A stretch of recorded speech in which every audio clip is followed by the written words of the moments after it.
고린도후서 7장 11절에서 16절까지 말씀 제가 봉독합니다. 보라, 하나님의 뜻대로 하게 된 이 근심이 너희를 얼마나 간절하게 하며 얼마나 변증하게 하며 얼마나 분하게 하며 얼마나 두렵게 하며 얼마나 사모하게 하며 얼마나 열심 있게 하며 얼마나 벌하게 하였는가. 너희가 그 일에 대하여 일체 너희 자신의 깨끗함을 나타내었느니라. 그런즉 내가 너희에게 쓴 것은 그 불의를 행한 자를 위한 것도 아니요 그 불의를 당한 자를 위한 것도 아니요 오직 우리를 위한 너희의 간절함이 하나님 앞에서 너희에게 나타나게 하려 함이로라. 이로 말미암아 우리가 위로를 받았고 우리가 받은 위로 위에 디도의 기쁨으로 우리가 더욱 많이 기뻐함은 그의 마음이 너희의 무리로 말미암아 안시함을 얻었음이니라. 내가 그에게 너희를 위하여 자랑한 것이 있더라도 부끄럽지 아니하니 우리가 너희에게 이른 말이 다 참된 것 같이 디도 앞에서 우리가 자랑한 것도 참되게 되었도다. 그가 너희 모든 사람들이 두려움과 떨므로 자기를 영접하여 순종한 것을 생각하고 너희를 향하여 그의 심정이 더욱 깊었으니 내가 범사에 너희를 신뢰하게 된 것을 기뻐하노라. 아멘. 사도 바울은 7장에 계속 기쁨을 설명을 합니다.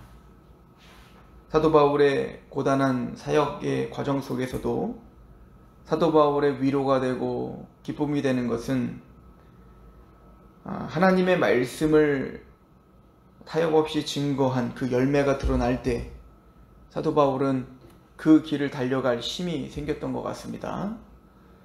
그래서 고린도 교회 성도들이 자신이 보낸 편지, 사실은 껄끄러울 수 있고 또 직면했을 때 마음이 많이 힘들었을 그런 죄를 지적하는 그런 편지를 보냈을 때 고린도 교회 성도들이 회개 열매를 맺었다는 것, 이것이 사도 바울로 하여금 큰 위로가 있고, 물론 또 우리 고린도 후서를 우리가 참고하면 알겠지만 그렇다고 이 고린도 교회가 완전히 변화된 것도 아니잖아요. 지금 또 지적하는 게 많았잖아요. 우리 고린도 후서 지금까지 오면서 앞쪽에 얼마나 사도 바울이 격앙되어 또 이야기했던 게 많았습니까? 그럼에도 불구하고 사도 바울은 위로를 받고 큰 기쁨을 얻는 거예요. 그러니까 교회란 온전할 수 없다는 걸 알 수 있죠. 그러나 우리가 완전하게 변화되고 또 하나가 변화되어 회개하고 도려냈다고 하여 다른 문제가 동시에 다 해결되는 것도 아니고 또 다른 문제가 터져요. 그럼에도 불구하고 우리가 끊임없이 사도 바울이 위로와 기쁨을 얻는 것은 하나님의 말씀 앞에 반응하고 있다는 게 사도 바울에겐 중요한 겁니다. 완전하게 고린도 교회가 완전해졌고 그래서 죄도 없어졌고 그래서 이제는 막 영광스러움만 드러내는 교회가 됐다, 이게 아니에요. 나중에 보면 고린도 교회를 향한 또 강력한 절단, 너희가 진짜 믿음에 있냐 스스로 확증하라, 이렇게 또 사도 바울은 책망을 하는 걸 보면 한 부분이 변화된 것 같습니다. 이것이 사도 바울에게 위로라니까요. 우리의 신앙도 마찬가지인 것 같습니다. 우리가 우리의 모든 영역이 온전하게 다 변화되는 것도 아니요, 한 부분을 회개했다고 하여 한 부분이 다른 부분까지 다 완전히 도려내는 것도 아니며, 그럼에도 불구하고 신앙이란 하나님의 말씀 앞에 하나하나 반응해가며 변화되는 이런 그런 말씀의 능력이 나타나는 것이 우리의 위로요, 우리의 기쁨인 거죠. 사도 바울은 걱정스러운 마음으로 디도를 보냈던 것 같습니다. 오늘 말씀을 보면 그런 사도 바울의 심정이 그대로, 무엇을 걱정했는지를 그대로 드러나는데요. 아마 디도를 고린도 교회에게 보내면서도 많은 걱정을 했었던 것 같아요. 지금 그 서신을, 고린도전서를 보내서 그 사람들의 반응까지 다 보고 디도가 돌아와서 지금 바울에게 보고를 해야 되잖아요. 지금 무슨 전화가 있는 것도 아니고 편지가 왕래가 쉬운 것도 아니었기 때문에, 그러니까 사도 바울에게는 이 디도가 얼마나 마음이 무거웠을까라고 하는 것도 걱정이 됐겠죠. 게다가 이 디도는 굉장히 큰 걱정을 했었던 것 같아요. 자신이 그것을 전달했을 때 고린도 교회 성도들이 그것에 대한 어떤 반응을 보일까? 안 그래도 지금 사도 바울을 거짓 사도라라고 칭하는 어떤 이단자들이 그 안에 이 사람들을 충동질하고 있고 분열을 일으킨 건데, 그래서 지금 이미 바울에 대한 마음이 많이 떠나 있을 것이라고 하는 그런 생각 가운데 디도와 바울은 처음에 걱정스러운 마음으로 디도를 보낼 수밖에 없는 상황이었어요. 근데 오늘 말씀해 보면 바울은 디도에게 그럼에도 불구하고 고린도 교회 성도들에 대한 신뢰, 아니야, 고린도 교회 성도들은 분명히 변화될 거다, 그들은 회개할 거다, 그들은 하나님의 사람이니까 하나님의 말씀에 분명히 반응할 것이라고 아마 기대 섞인 이야기들을, 그 고린도 교회에 대한 신뢰에 대한 이야기를 디도에게 계속 이야기했었던 것 같습니다. 그래서 오늘 본문에 보면 사도 바울이 이런 말을 하죠. 12절에 그런즉 내가 너희에게 쓴 것은 그 불의를 행한 자를 위한 것도 아니요 그 불의를 당한 자를 위한 것도 아니요 오직 우리를 위한 너희의 간절함이, 오직 우리를 위한 너희의 간절함이 하나님 앞에서 너희에게 나타나게 하려 함이로다. 그러니까 우리가 너희들에게 그렇게 편지를 쓴 이유는, 지금 고린도 교회에 범죄한 사람이 있고 그 범죄 때문에 힘들어하는 사람이 있잖아요. 근데 사도 바울은 그 범죄를 행한 사람을 위한 것도 아니고 범죄를 당한 사람을 위한 것도 아니다. 이 얘기는 뭘까요? 난 누구의 편을 들려고 편지를 쓴 게 아니라는 거예요. 이거는 목회자로서 대단히 중요한 이야기를 하고 실제적인 이야기를 하는 겁니다. 교회 안에 어떤 문제가 발생했을 때 분명히 누가 잘했고 누가 잘못했고가 분명한 사실이 있을지라도, 그럼에도 불구하고 어떤 그 문제를 해결하려고 어떤 메시지를 던졌을 때 지금 사도 바울은 뭘 걱정한 거냐면, 이 사람 편을 들었다 저 사람 편을 들었다 사람들이 사도 바울을 또 중간에 놓고 이거는 내 편이다 네 편이다 라고 하는 편을 또 가른단 말이에요. 근데 사도 바울은 지금 그 사람만을 위한 것도 아니고 너희들을 위한 것도 아니고 그걸 행한 사람도 당한 사람도 난 누구의 편을 들기 위해서 지금 이 글을 썼던 게 아니다 라고 하는 걸 분명히 하는 겁니다. 그럼 내가 그 글을 쓰는 이유는 오직 우리를 위한 너희의 간절함이 하나님 앞에서 너희에게 나타나게 되게 한 고린도 교회 전체가, 그걸 당한 사람이든 행한 사람이든 말입니다, 그 모든 사람들이 하나님의 말씀, 즉 하나님 말씀을 증거하고 있는 그 사도 바울을 비롯한 그 지도자 그룹들에 대한 그 마음이 간절해지기를 원하는 마음으로 내가 썼다. 이 얘기는 뭐냐면, 당한 사람은 단순히 내가 당한 것으로 인하여 분을 내면 안 되는 거잖아요. 하나님의 말씀 앞에 그것을 정리해야 되는 방법이 있단 말입니다. 용서해야 하고 관용해야 되는 것들이 있고, 또 그걸 행한 사람은 회개하며 하나님께 자신을 자복해야 될 책무들이 있다고요. 그러니까 모두가 다, 행한 사람이나 당한 사람이나 모두가 다 하나님 앞에서 해야 될 것들이 있어요. 단순히 100% 누구의 편을 들어 너희들은 잘했고 너희들은 잘못했다 이렇게 말할 수 있는 사건이 아니라는 겁니다. 우리 모두는 다 하나님의 사람이기 때문에 당한 사람이건 행한 사람이건 모두가 다 하나님의 말씀 앞에 귀 기울이길 바랬다. 그래서 말씀을 증거하고 있는 사도 바울인 나에게 그 간절한 마음으로 나를 바라볼 수 있도록, 그래서 나는 편지를 보냈던 것이다 라고 사도 바울은 먼저 운을 떼는 거예요. 그리고 말하기를 13절에 이로 말미암아 우리가 위로를 받았고 우리가 받은 위로 위에 디도의 기쁨으로 우리가 더욱 많이 기뻐함은 그의 마음이 너희 무리로 말미암아 안심함을 얻었다. 이게 무슨 얘기예요? 고린도 교회가 성도가 회개를 한 겁니다.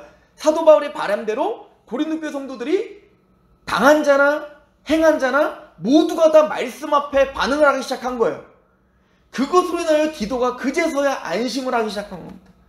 하나님 말씀이 역사했구나, 하나님이 이들을 사랑하는구나, 정말 이 사람들은 하나님의 사람들이었구나 라고 하는 것들을 바라보며 안심했던 거죠. 그리고는 그 기쁨과 흥분을 가지고 지금 사도 바울에게 달려와 사도 바울에게 그 얘기를 해줬던 거예요.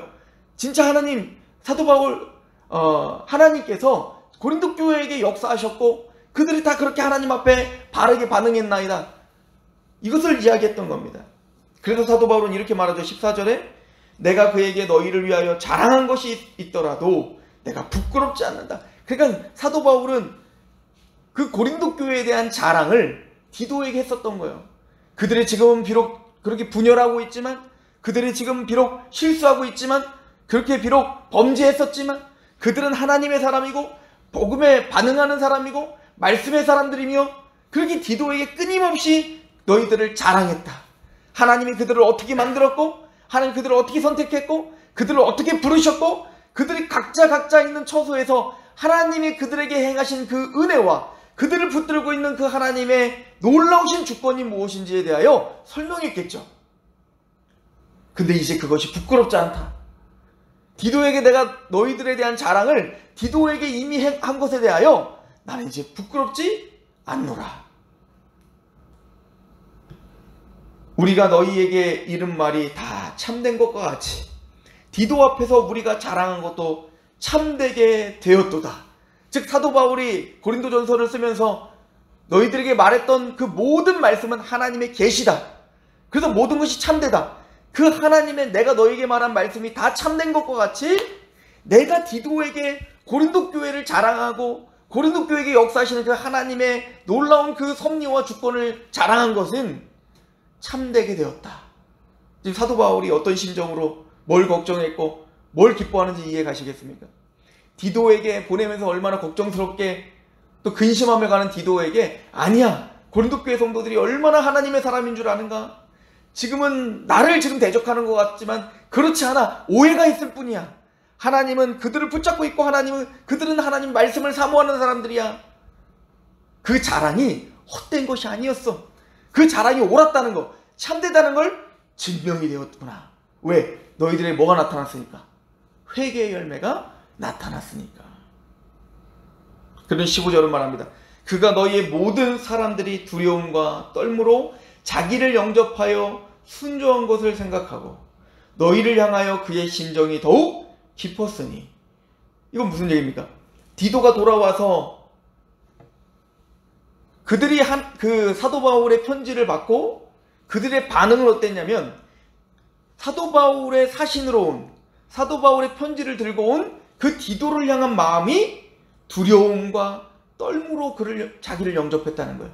디도를 두려움과 떨므로 영접하고 간절한 마음으로 디도를 영접하고 있다는 그 모습 자체가 뭐야? 이미 바울의 말을 받고 있다는 것의 반증인 거죠. 즉 디도를 그렇게 두려움과 떨므로 받고 있다는 얘기는 지금 사도 바울이 하나님이 사도 바울을 통해서 주시는 그 말씀을, 그리스도의 그 어미로우신, 또 그리스도의 어떤 하나님의 그 놀라우신 주권을 그대로 받아들이고 있음을 반증하고 있는 거예요. 그래서 16절에 내가 범사에 너희를 신뢰하게 된 것을 기뻐하노라. 내가 너희들을 향한 신뢰, 내가 너희들을 향해서 끝까지 믿었던 그것이 얼마나 옳았던 것인지 내가 이것 때문에 너무나 기쁘다. 사도 바울이 지금 형언할 수 없는 기쁨을 설명하고 있는 거예요.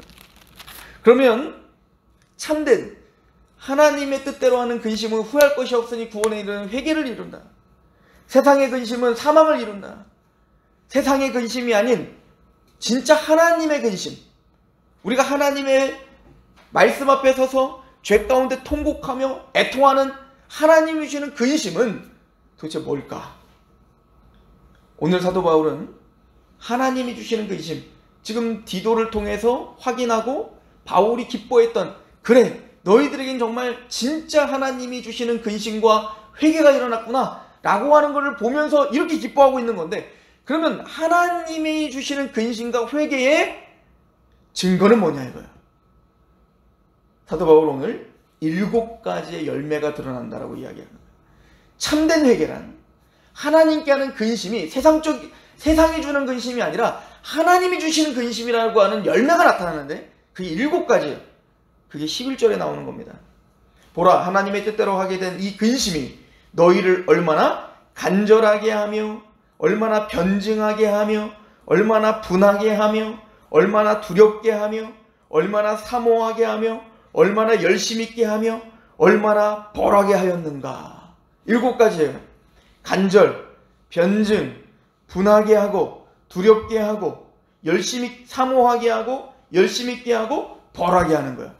이 하나님이 주시는 근심은 그렇게 7가지의 열매를 드러낸다라고 사도 바울은 확신하는 겁니다. 내가 지금 세상적인 근심을 하는 건지 하나님이 주시는 근심을 하는 건지 그 열매를 통해서 우리는 알 수가 있는데, 첫 번째는 간절하게 하며, 이 말은 뭐냐면 서두르다, 급면하다, 부지런하다 이런 얘기인 거예요. 그 반대말을 생각하면 쉬워요. 게으름과 반대말인 거예요. 이건 게으름과 반대말인 거예요. 즉 진짜 하나님이 주시는 근심은 우리를 더욱더 부지런하게 합니다. 조급하게 합니다. 서두르게 합니다. 빨리 하나님께 달려가고자 하고 하나님의 말씀을 보고자 하며 하나님에게 달려가고자 하는 그런 부지런함, 그 근면함, 그 충성스러움을 다시 일깨워주게 합니다. 세상이 주는 근심은 끊임없이 나락으로 빠져들게 하는 거예요. 그걸 뭐라고? 무력감을 갖게 하죠. 세상이 주는 슬픔은 나를 무력하게 하고 아무것도 하기 싫게 하고, 그러나 하나님이 주는 건 달라요. 하나님이 나에게 슬픔을 줬다면 그 슬픔은 더욱더 간절하게 해요. 더욱더 뭔가를 해야 된다라고 생각하게 해요. 말씀으로, 기도로 뭔가 하나님 앞에 내가 변화되어야 된다는 것을 끊임없이 나를 충동해요.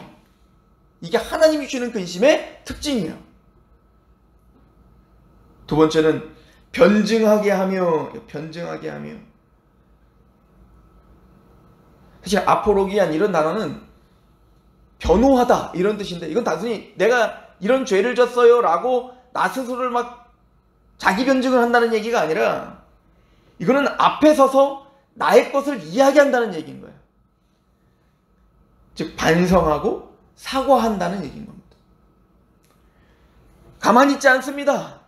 하나님 앞에, 사람 앞에 내가 얼마나 죄가 있었는지 그거에 대하여 사과하는 거예요. 잘못한 게 있다면 그것을 당당히 사람들 앞에서 아픈 마음으로 이야기한다는 얘기인 거예요. 변증하게 한다는 거예요. 사람들 앞에서 나의 마음을 이야기하게 한다는 거예요. 내가 잘못했노라. 내가 그랬었노라. 세 번째는 분하게 하며, 분노하게 하며. 즉 내가 죄에 넘어졌었다는 거, 내가 또 사단의 게임에 넘어졌다는 거, 하나님의 말씀 앞에 내가 떠났다는 거, 이것에 대한 분노인 겁니다. 이 죄가 얼마나 하나님을 진노하게 했는지, 이 하나님은 이 죄를 얼마나 미워하는지, 그것을 인하여 분노하고 거룩한 분노가 일어나는 겁니다.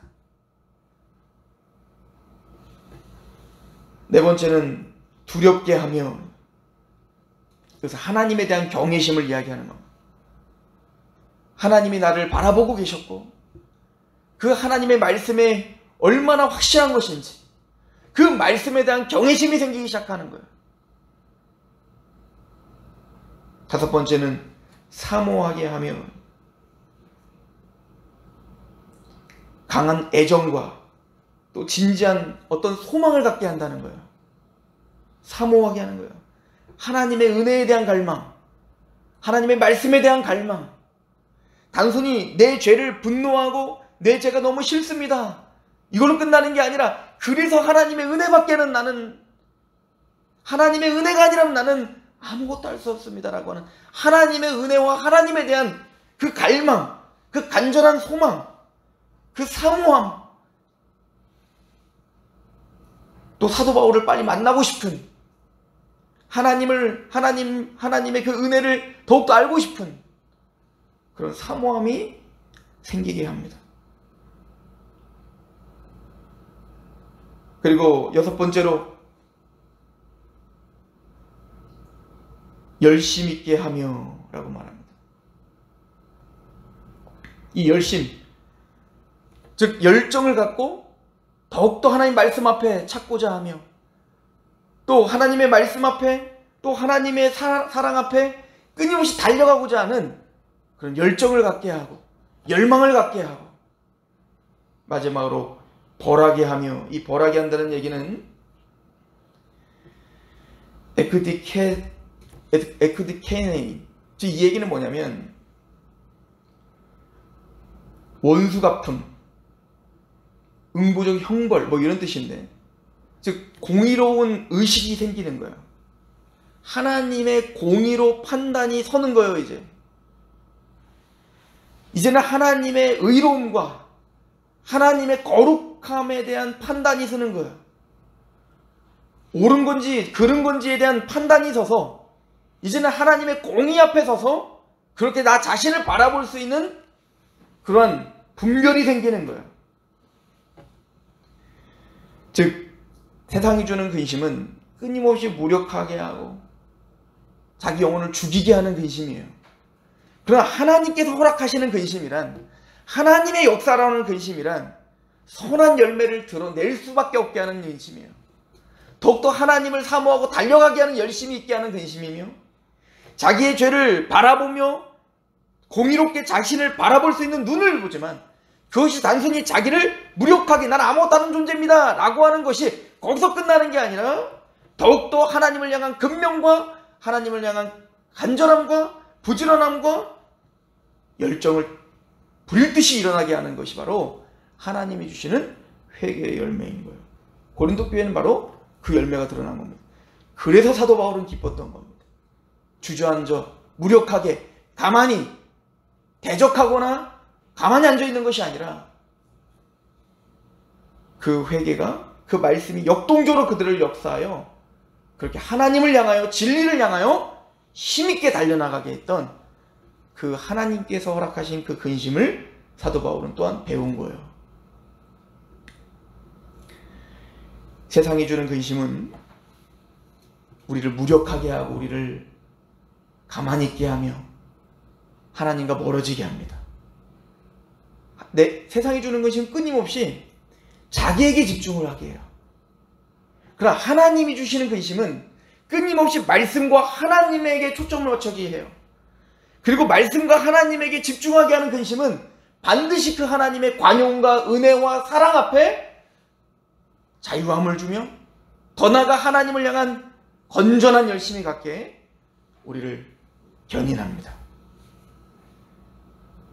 사도 바울이 기뻐하는 이유, 또 고린도 교회가 완벽하진 않았지만 또 문제가 있고 또 쓰러지지만 하나님의 말씀이 왔을 때 그 말씀 앞에 이런 선한 열매가 드러나듯 우리 안에 그 기쁨의 열매가, 그 말씀이 우리를 적용하고 그 말씀이 우리를 주장하고 그 말씀이 우리를 하나님께 더욱더 큰 열심으로 달려나가게 하는 그런 은혜들이 주님 만나는 그날까지 끊임없이 나타나기를 축원합니다.